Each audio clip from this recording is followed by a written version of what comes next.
Hello दोस्तों, week study में आपका स्वागत है। आज हम डिस्कस करने जा रहे हैं नेटवर्क के previous year questions SSC JEE के जो पिछले एग्जाम में आ चुके हैं और जिनके आगे आने की भी संभावना है। तो चलिए डिस्कस करते हैं। Which of the following determine the total power in a series circuit.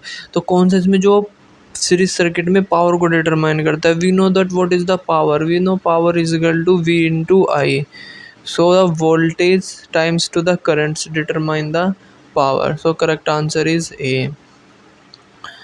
Second questions, flowing of the electron, flow of electron in the circuit is constituted. What is the flow of electron? Flow of electron known as the electric current. Electric current in a circuit is due to the flow of electron and is defined the rate of change of charge.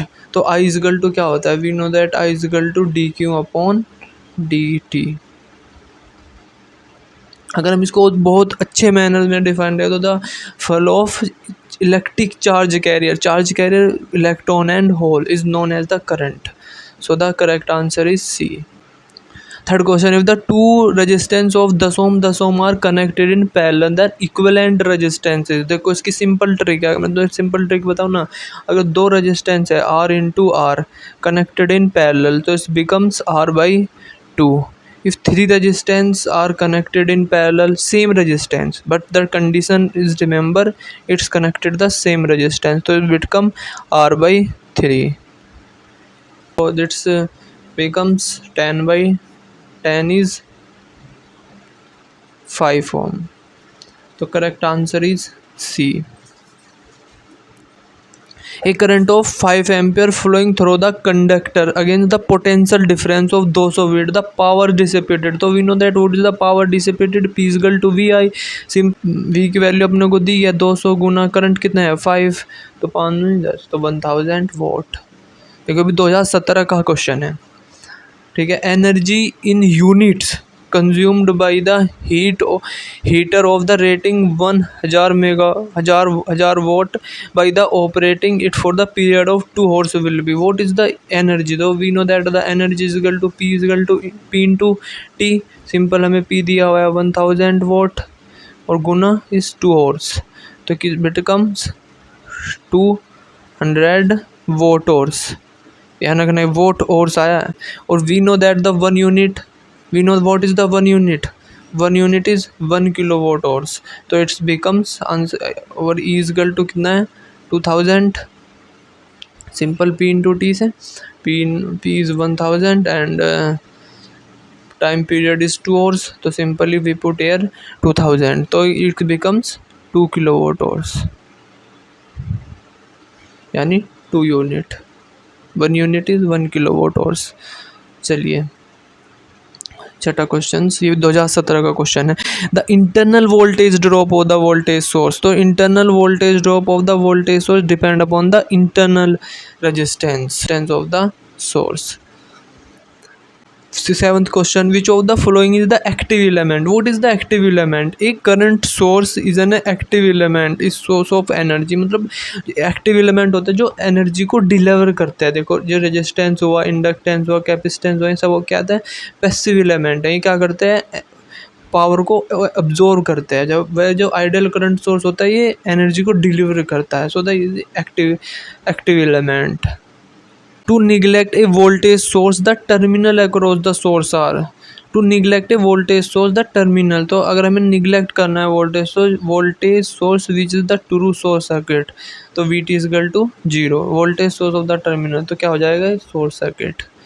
तो correct answer is B.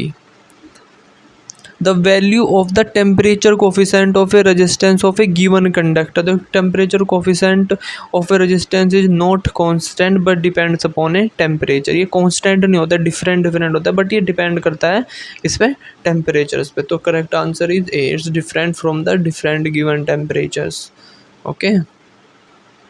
9th question, the condition for Ohm's law is that. What is the condition for Ohm's law. ये 2017 में था. The temperatures should, अगर हम बात करें Ohm's law की, Ohm's law क्या कहता है. If we constant temperature I is equal to proportional directly to voltage. Ohm's law applicable for the linear device and is applicable for a given temperature and pressures. एक applicable होता है उन्हें given temperature and pressure पे. Ohm's law states that constant temperature keeping or other physical parameter to be same. Temperature क्या होना चाहिए, constant होना चाहिए, और अदर फिजिकल पैरामीटर्स है वो भी क्या होना चाहिए, सेम होने चाहिए. Then current is directly proportional to its voltage. A parallel circuit the potential difference across the resistance. We that know that अगर हमारे पास कोई पैरेलल सर्किट है लाइक दिस, तो इसमें जो पोटेंशियल डिफरेंस होता है ना सेम होता है. अगर यहाँ पे प्लस माइनस वी वोल्टेज है तो यहाँ पे भी प्लस माइनस वी ही होगा. तो correct answer is always constant. what is an electromotive force? What is electromotive force? So an electromotive force is a voltage produced by source. It is the potential difference between positive and negative terminal of the source. तो क्या है correct answer, D, the voltage produce by A voltage source. ये सारे question ना पिछले exam में आ चुके हैं तो बहुत ही ज़्यादा इंपॉर्टेंट है. देखो जो 17 का क्वेश्चन है अभी, विच of the following is not a linear circuit element. देखो लीनियर क्या होता है, जो ओम्स लॉ को फॉलो करते हैं. जैसे अगर हमें देखें ये क्या है कि लीनियर सर्किट है जो अपने ओरिजिन के ना बिल्कुल सेम होता है, वो होता है लीनियर एलिमेंट. तो ऐसा कौन सा एलिमेंट है जो लीनियर एलिमेंट है, तो हीटर कोयल. अगर हम बात करें ना heater coil is the linear circuit element. So ये जो डायोड है वो भी एक नॉन लीनियर एलिमेंट है, ट्रांजिस्टर भी एक नॉन लीनियर एलिमेंट है. तो इनको ध्यान रखना इंपॉर्टेंट है, ये आते रहते हैं. एक current is said to be a direct current when it is, या डीसी करंट की वजह. डीसी करंट सबको पता है जो मतलब क्या होता है, एक कांस्टेंट मैग्नीट्यूड होता है विद टाइम. से अगर हम देखें तो ये क्या एक डीसी करंट होता है. अगर हम बात करें एसी करंट की, जो अल्टरनेटिंग इन नेचर्स का होता है, ठीक है, this is the AC current. तो correct answer is A. The correct form of ohm's law. तो correct form of ohm's law क्या होता है, what is the ohm's law. Ohm's law हम पहले भी डिस्कस कर चुके हैं. Ohm's law state that the constant temperature and physical parameters. ध्यान रखना, अगर हम कांस्टेंट टेम्परेचर रखें एंड फिजिकल पैरामीटर्स तो current is directly proportional to voltage. तो I is equal to V upon R, where constant को हमने हटाया तो प्रोपोर्शनलिटी कांस्टेंट 1/r. तो वी इज इक्वल टू क्या हो जाएगा, आई इंटू आर. तो करेक्ट आंसर इज सी. बहुत इंपॉर्टेंट क्वेश्चन है ये, मतलब सबको पता है लेकिन फिर भी यहाँ पे लगा के आ जाएंगे. इसमें जो ज़्यादातर है ना ये बी करेक्ट करके आ जाएंगे, लेकिन बी नहीं है करेक्ट, बी रॉन्ग है. The correct answer is C. For a voltage source, the terminal voltage cannot be exceed is the source EMF. तो correct answer is B. 17वां question, which of the following statement is pertains the resistor only. तो resistor क्या होता है, देखो जो resistor होता है, resistor, capacitor, inductor, we know that all are the passive element. जो इंडक्टर और कैपेसिटर होता है ना वो स्टोर करते हुए, where the resistor is dissipate the required power as per resistor and voltage applied. तो रजिस्टर क्या करता है, एक तरीके से डिसिपेट करता है एनर्जी. तो करेक्ट आंसर इज सी. वही बात करें capacitor pose the sudden change in voltage और स्टोर करता है energy in of electric field. Why inductor क्या करता है, अपोज करता है चेंज इन करंट और स्टोर करता है energy in form of magnetic field.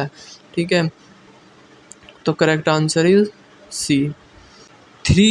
30 microfarad capacitor are connected in series. तो the net capacitance, we know that when is connected in series तो it's behave like a resistance connected in the parallel. और we know that where, मैंने अभी बताया था पीछे, अगर 3 resistance है, सेम रेजिस्टेंस है, अगर वो कनेक्टेड है पैरेलल में तो इक्विवेलेंट रेजिस्टेंस R/3 हो जाएगा. और जो कैपेसिटेंस होता है 30 माइक्रोफैराड के 3 कैपेसिटर है कनेक्टेड है सीरीज में, लेकिन ये बिहेव करेंगे एज ए कनेक्टेड है पैरेलल में. तो इनका इक्विवेलेंट रेजिस्टेंस, हम इक्विवेलेंट कैपेसिटेंस निकाल लेंगे. 30 × 30 बराबर 30/3. तो कितना हो जाएगा, 10 microfarad.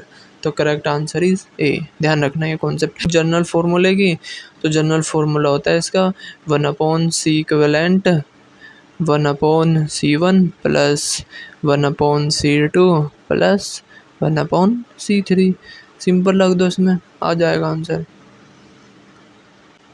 In a capacitor the electric charge is stored in, तो इन ए कैपेसिटर में जो इलेक्ट्रिक चार्ज होता है वो कहाँ पे स्टोर होता है, तो in a capacitor the electric charge store in form of electric field in between the dielectric medium. ध्यान रखना इलेक्ट्रिक फील्ड के रूप में होता है लेकिन क्या में होता है, डाइलेक्ट्रिक मीडियम में होता है। तो correct answer is A, polarisation take place in dielectric medium and charge is stored. Polarisation भी डाइलेक्ट्रिक मीडियम में होता है और चार्ज में वहीं पे स्टोर हो जाता है। एक कैपेसिटर है 200 microfarad is charged, the potential is 100, the stored energy in joule. That energy क्या होता है, 1/2 सी वी स्क्वायर।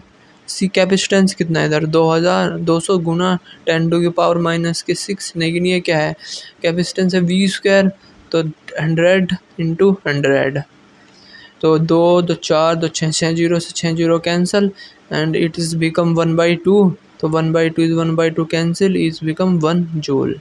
तो correct answer is D. An inductor store energy in a form of, we already discuss this question की inductor होता है use store energy in form of a magnetic field. Magnetic field जो inductor होता है वो store करता है energy को in form of magnetic field. The energy store come in electric passing through the inductors. Inductor dissipate the energy is equal to 1/2 Li²। This is the energy in the inductor. Or we talk about the capacitance, तो 1/2 CV²। तो correct answer is C. During discharge of a battery, what is happen during discharge of a battery? During discharge of a battery voltage of cell is decrease, draw load current and reduce the charge storage from a battery. तो correct answer is ये। तो voltage क्या होता है जब discharge हो रहा है तो डेफिनेटली वोल्टेज तो रिड्यूस होगा ही, ठीक है। विच of the flowing material does not allow the current flow in, कौन सा मटेरियल जो अपने आप में करंट फ्लो नहीं करता? देखो जो कंडक्टर्स होता है उसमें नंबर ऑफ फ्री इलेक्ट्रॉन होता है जिससे चार्ज फ्लो हो जाता है। सेमी कंडक्टर में कम नंबर ऑफ फ्री इलेक्ट्रॉन होता है, बट इंसुलेटर में तो बिल्कुल भी फ्री नंबर ऑफ इलेक्ट्रॉन नहीं होते, इसलिए करेक्ट आंसर इज भी देखो बताया। Insulator is a material which does not conduct electric current easily and does not allow the current flow through it. It is a very high resistive and very widely energy band gap and thus have negligible free electron responsible for the conductions। तो ध्यान रखना ये। Erg is the unit of, what is the unit of erg? Erg क्या unit? Erg is the unit of electric energy और work in centigram second system. In CGS system में जो energy की unit होती है वो अर्ग होती है और ऑल्सो वर्क की भी। What is the average value of the DC voltage having the peak value? देखो जब जो DC वोल्टेज, बहुत इंपॉर्टेंट क्वेश्चन है, for DC voltage peak value same as average value. जो अगर हम DC वैल्यू की बात करें, अगर DC है, अगर DC है, इसके लिए जो एवरेज वैल्यू होती है, जो पीक वैल्यू होती है और जो एवरेज वैल्यू होती है वो इक्वल होती है। अगर पीक वैल्यू 25 है तो एवरेज वैल्यू भी क्या होगी, 25 ही होगी। तो correct answer is D. Thank you for more video, please subscribe our channel. Thank you.